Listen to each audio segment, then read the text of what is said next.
Hi, this is Rich from Tennessee Homestead. Glad to see you made it back for part 2 of So You Really Want to Be a Homesteader? Uh, part 1 we covered, if you didn't watch that, pretty much uh, get you and your family on the same page as far as what you want to do, as far as the homesteading lifestyle. You know your family better than I, so you know what things will motivate them and what things won't. But your biggest honesty is the best policy. Let them know there's going to be tough times. They're going to come. Once you decided that this is something you want to do, move forward. Get out of debt. Just lay out some goals, long term and some short term possibly. And lay out a plan for meeting those goals. Because they've always say, if you don't plan to succeed, you're already planning to fail. So make sure you have a plan so you know you're following the steps. And hopefully, you're ready to move forward. Okay? You've got your debt reduction plan in place. You're going to go out there and start looking for land. Okay? One of the things is here again, what kind of homestead are you looking to do? If you're looking to start a small farm with a CSA or something like that, then you need to be within striking distance of a larger urban area.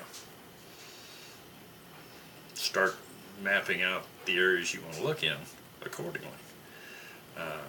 Because if you're planning to sell at farmers markets and things of this nature, the urban areas is where your market's at. You need to be within striking distance of that. Down here where we're at, we're very rural. Let's say I wanted to sell eggs, okay, and we do sell some eggs, but we primarily sell them up in a city north of here that has it's a more of a I won't call it urban because it's not that big of a town, but it's most people have their 9 to 5er and house with an HOA and all that sort of thing. If I was dependent on setting up a little roadside stand to sell eggs, everybody down here's got chickens.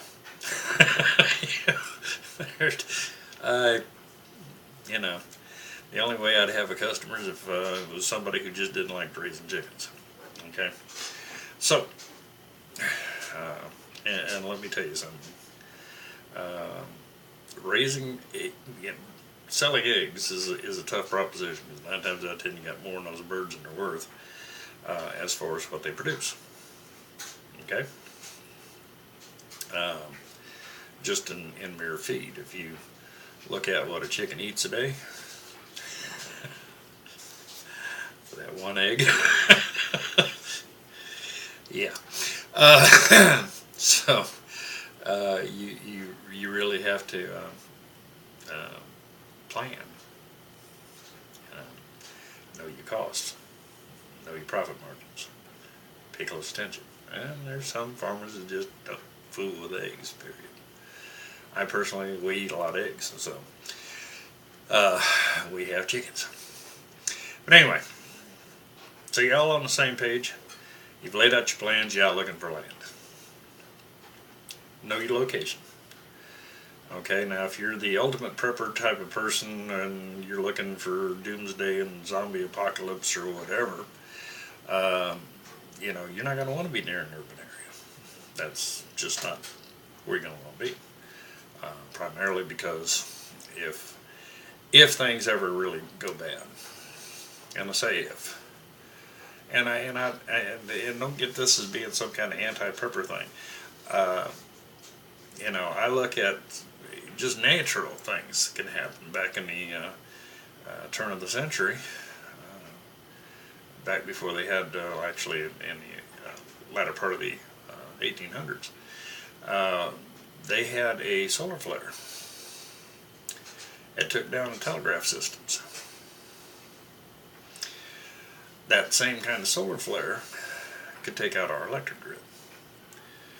How long would it take them to get it back up? Could be months. Could be months. How long does the average urban area have stocks without panic buying? Have stocks to take care of the people that live there? About 3 days.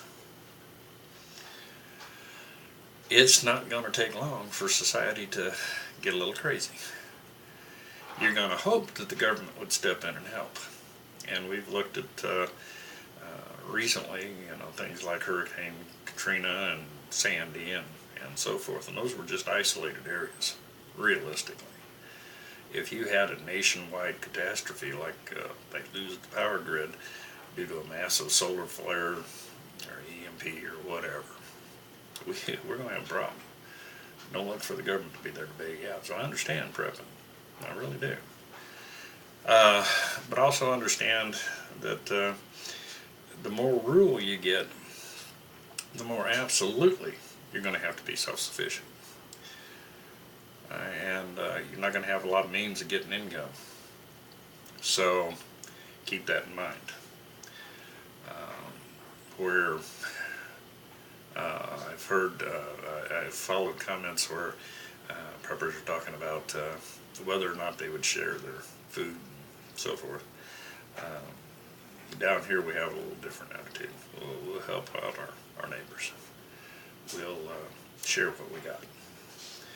We would probably even help out strangers, cautiously. Okay, but yeah. It's really kind of, if you're a God-fearing individual, it's really what the Word tells us to do, and could be why we're put in the positions we are.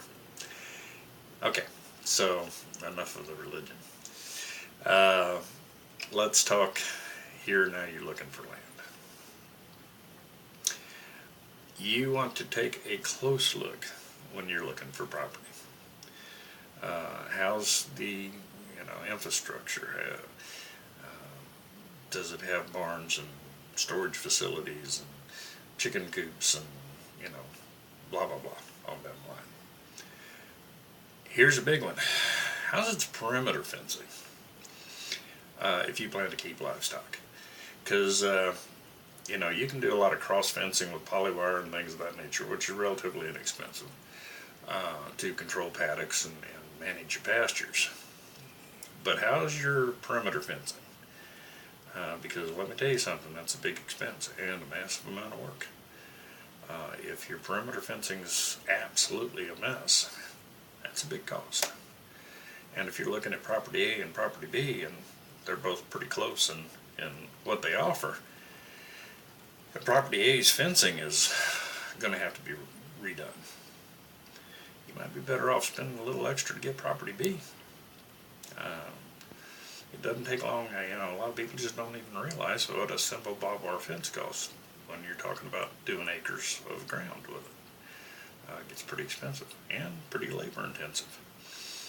So, look hard at things like that. Well, your barns, what kind of condition are the barns in? I've got one barn that I'm starting to take apart right now so that I can check and see if I can even save the barn because of the condition of the footings. I may end up having to take the barn all the way down. If so, we got plan B. Take the barn down, repurpose the materials, and put a greenhouse where it used to be once I kind of level the land back out where it's at. I would prefer to save it. It's a 100-year-old barn. Okay.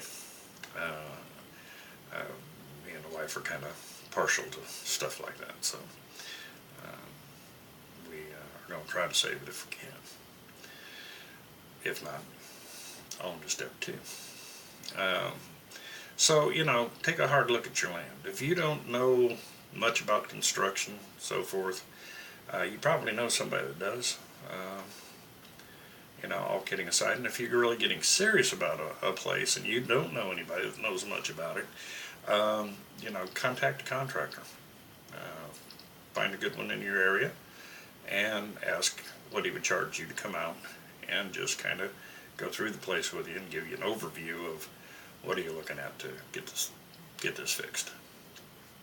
I'm sure they would do it for you. Don't, as an ex-contractor, okay, don't, find some guy that gives free estimates and think, oh, here's a good way I can get around this. You're really wanting to pay the guy because, he'll come out there at that point and tell you, well, you can hire a company to come in and do this, this, and this, or you could really get by with doing this, or that. Okay, you're going to pay him for his knowledge and his advice. Okay, where if you ask him to come out and do a bid, you may get an entirely different story. So be advised. Look at your layout of the land. Does it have water? A land that doesn't have water, if they're pumped into city water and there's no wells on the property and so forth, and no creeks, no springs, no stock ponds, it's going to be a major investment getting those things put in place. And if you're planning on raising livestock, you're going to have them. And plus, you don't need to bill from city water. Plus, the garbage they put in that city water. I don't like drinking it. I'll tell you now. I work in a town that has city water. I drank out of the water fountain there one time, and it was like, good Lord, what is in this? Awful. I realized I've gotten too accustomed to well water. So, if you don't have a well and you're going to have to drill some, you talk to some of the local well drillers, see how deep they're having to go in your particular area. If you're on top of a hill, let me tell you a brief story. When we were looking at our place, one of the neighbors had made the comment, and I found it to be pretty interesting. He said, during the last big drought we had, he said, I was envious of that place because all my grass was burned up and that place was still green. And I started looking. We're in a hollow. All of his groundwater runs down to my property. Okay. So, if given the choice of living on a hill or living in a hollow, you're probably better off in the hollow. One, your wells are going to be a lot easier to put in, and a lot less costly because you're closer to the water source. So keep those kind of things in mind when you're out looking for a property. I've also been told, and I found this to be very true, the best maintained piece of farmland is the one that has the farmer's footprints on it. There's something to be said for that. Get out and walk that property. Now, when you're with a realtor, they're not going to want to spend all day out there with you. Make arrangements with them to come back, and you want to spend most of a day walking that property. You're going to be looking to see, does it have fruit trees on it? Does it have nut trees on it? What sort of resources are back there in those woods behind you? Resources that you can use to feed your family. You want to take a shovel with you. You want to do a little digging around out there in your fields. Okay, get a couple shovelfuls of dirt in an area and take a look at it. Dig through it with your hands, get dirty. See if you got earthworms. Earthworms is a sign of good microbial life, good living soil. Okay? You have earthworms, you got pretty good soil. You can't find any earthworms out there. You may have a piece of property that one time, even though it may be covered in grass now, at one point in time was probably used for a monocrop farming situation. And that ground's been probably treated with more chemicals than you can imagine, and the soil's dead. And it's going to take you a couple of years to bring that soil back. Keep that in mind when you're looking. I'm not saying totally rule that out, because God knows we need farmers. And at the end of this, I'll tell you a story about farming. But understand what you're going to face. You're going to have diminished quality in your forage and things for your animals. You're probably going to have to supplement with hay, things of this nature. So try to keep that in mind. look hard at your land. I can't go into all the particulars. If you're out shopping land and you have a question, well, what do you think of this? Feel free to ask it. And I may tell you, I don't have a clue. But look hard at your land. Understand that there's resources out there. Do you have a spring? Do you have a creek? Do you have your stock ponds? Very important. Water is of utmost importance. Okay, this is starting to go a little long, so let me tell you a quick story. A reverend was out taking a walk on Saturday out in the country, and he was getting ready for his Sunday sermon. And he spent time out walking in the countryside to kind of clear his mind. And he comes up over this hill, he's looking down at this beautiful little farm. Little white picket fences, and the crops or rows are just straight as arrows, and just picture perfect, beautiful place. As he comes on down the hill, he sees farmers out there with his wife, and they're working in their garden. And the Reverend goes down to the farmer and told him, he said, "Boy, God has surely blessed you with a beautiful farm." The farmer said, "Thank you, sir." "Yes, he has." And the preacher went on to talk about the white painted picket fences, and the fence rows were so straight and clean, and the crop rows were so straight and perfect, and everything looked so beautiful, and it was growing so well, and you could see that the farmer was getting just a tad bit agitated. And didn't God do wonderfully here? And the farmer finally looked at him and said, "Yes, sir. The place is truly a blessing." He said, "But I got to tell you, you should have seen the place when God was doing it by himself." Point made. God needed somebody to tend his garden. Thus are farmers. You have a great day. Take care of your land. Hope this finds you well and happy.